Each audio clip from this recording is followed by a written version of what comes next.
I thought you'd left that for me as a gift. Next up, we are going to have Andy N. Oops. Just point out in your face.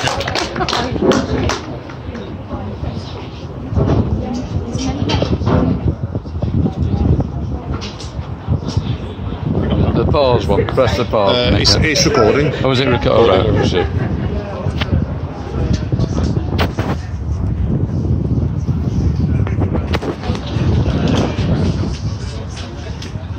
Hey guys. This weather's a bit erratic today, isn't it? This is a bit better now, because certainly when Jeff was up here before, as I was watching, oh God, I could go up here in a bit, that's it a bit. Right, anyway, Peterloo. In the end, it meant absolutely nothing once the killing and the maiming started, splintering fear into half-garbled echoes as people hunched round Henry Hunt, screaming in horror. In the end, it meant absolutely nothing, even with a collective voice of 80,000 people, when they were cut down like cattle by the score, as the swords and the horses ploughed into everybody like shepherds with whips. Everybody had arrived in a disciplined contingent from Tandle Hill, Stockport and Altrincham, proclaiming Henry Hunt's words, armed with no weapon but a self-approving conscience. Tens of thousands arriving in their Sunday best to peacefully protest about the introduction of the first of the Corn Laws and the lack of suffrage in Northern England. And when the soldiers charged, dozens fled in terror as the carnage carried over into the streets, and the injured and the dead left their remembrance.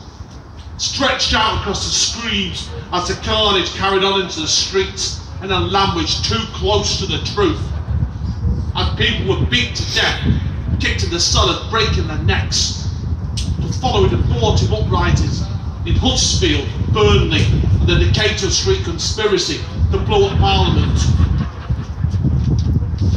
And then the formation of the Manchester Guardian, the March of the Blanketeers, and the Sparfield meeting, which all followed in a steady line.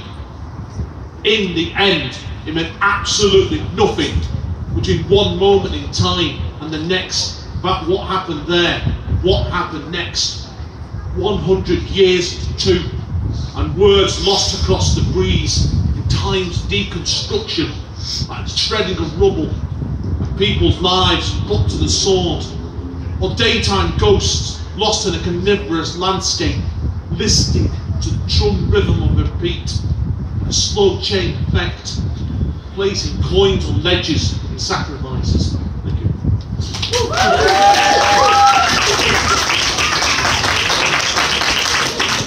Quite cheerful guy, really. Okay, the other one we do is 170 odd years later, we had all the trouble in Romania with what happened at Tiananmen Square, and it's the 30th anniversary of that this year. It kind of made sense to follow it on, really, because you know your history with this one.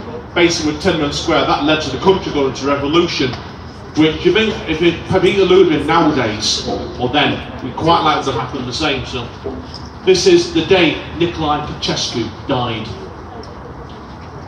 Everybody was stood there as if they were stood at the end of an event in a nervous excitement as he heard them led outside with their hands tied firmly behind their backs. Some had marched from villages barely anybody knew, while others had been at Tiananmen Square and watched the madness as it built up slowly, battling against what had been said. Some had been left terrified when martial law came in, banning groups larger than 5 people, and Milan Ceaușescu's Ministry of Defence had died suspiciously. Some shouted out their support despite the press silencing of the start. Who's the fascist dictator now? While others followed, we are the people, down with the dictator. Some had experienced the food rationing and grew up with the blackouts since he came into power in '74, accepting the suffrage, the ultimate good. Some wanted to cheer afterwards, were hushed, quiet by their elders, and whispered show respect for those who had lost, when others spat over and over in the snow silent. Some, well hundreds, including scores of retired soldiers, volunteered to shoot them, and even offered to lend their rifles right up to the shots laced around the corner. Colliding unnoticed in the night breeze, buried in small change, journalists from other countries who were caught up with the chaos, paying the ultimate sacrifice of their lives. Blood soaked in the drops on the rising snowstorm, the tension, rimmed, unplayed tears, labour for acres where peaceful protest and fingernails like singes. Knives sharpened in case 10 and 20, now 30 years later, keeping a firm rein on their emotions, stood united in the breeze, mirroring Peterloo and other failed protests. Knives sharpened in case across the Christmas bells, the carnage carries across the years. Gathered in silence, carrying memories of all butchered, no matter where, no matter when. Thanks, guys.